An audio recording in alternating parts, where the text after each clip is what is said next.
mas-uuliin ka tirsan hirshabeelle ayaa maanta ka qayb gashay munaasabad lagu daahfurayay xarun bangi ay shirkadda dahabshiil ku yeelanayso caasimada dowlad goboleedka hirshabeelle ee magaalada jowhar waxaana ka soo qayb galay qaybaha kala duwan ee bulshada ku nool magaalada jowhar.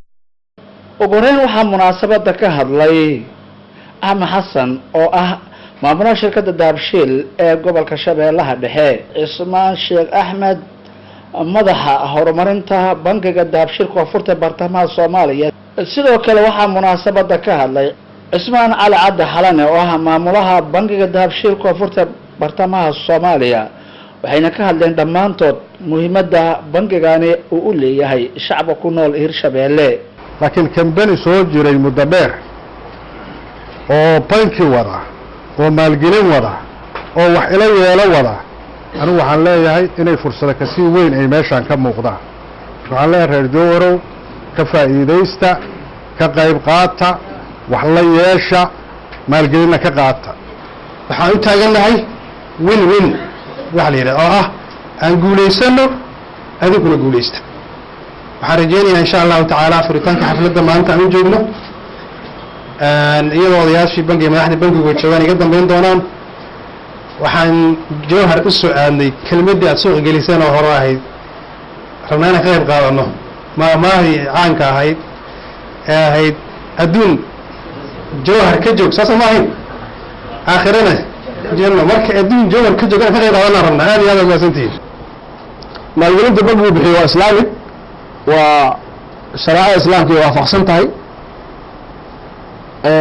waxaana leedahay rag culimo ah oo ka fadhiista oo fulin of sameeya iyo rag shaqada kula dhex jira oo qayb ka ah oo process kastoo la sameynaya shareecada waa inuu soo maraa. muraabaxadu waa in qofka loo iibiyo badeeco, guri, beer wax loo iibiyo.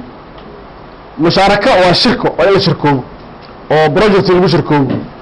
mudaarabo waa in la isku darsado maskax iyo maal, in qofku project la yimaado uu yidhaahdo waxaan hayaa barnaamijkan faa'iidada la bangigu maalgeliyo. waxayna halkaasi ka hadla qaar kamid a ganacsatada hirshabeelle uu ka mid yahay cabdi xiiri iyo gudoomiye ku-xigeenka gobolka shabeellaha dhexe dhinaca siyaasadda maxamed cabdi sheekh muumin xantow. waxayna si aad u soo dhaweeyeen bangigani laga furayo magaalada jowhar. dahabshiil bam wax badan ayaan sugaynay, wax badan ayaan ka dhul sugaynay. waa loo baahan yahay inuu kambaniga noocaan oo kala yimaado. sidoo mas-uulka ugu horeeya oo u hadlana aad iyo aad ayaan ula dhacsanahay, maadaama aan nahay wakiilkii ganacsiga gobolka shabeellada dhexe. furitaankii bangigii dahabshiil, waxaan leenahay bangigii dahabshiil muddo ayaan sugaynay. reer jowhar 99% waxay sugayeen muddo badan. aadaan ugu faraxsannahay maanta inaan goobjoog ka ahaano. waan soo dhaweynaynaa adeegyada iyo waxa uu qaban doonaba. ugu dambeyntii waxaa gudbooyinkii soo gabagabeeyey mukhtaar xasan tuure oo ka mid ah xildhibaanada dowlad goboleedka hirshabeelle. haddii uuna u dhabar adeegi lahayd maanta meesha tan wanaagan iyo quruxdan iyo muxuu ahay in naloogu aamino waxyaabaha qiimaha badan oo ay ka mid tahay in xoolahayn annaga waxna loogu qabto lama gaarin. waa markii ugu horeysay shirkadda dahabshiil ay ka furato xarun bangi magaalada jowhar caasimada dowlad goboleedka hirshabeelle, iyadoo qaybaha kala duwan ee bulshadu ay si aada u soo dhaweeyeen furitaanka dahabshiil ay ka furanayso caasimada dowlad goboleedka hirshabeelle laan cusub ee bangi.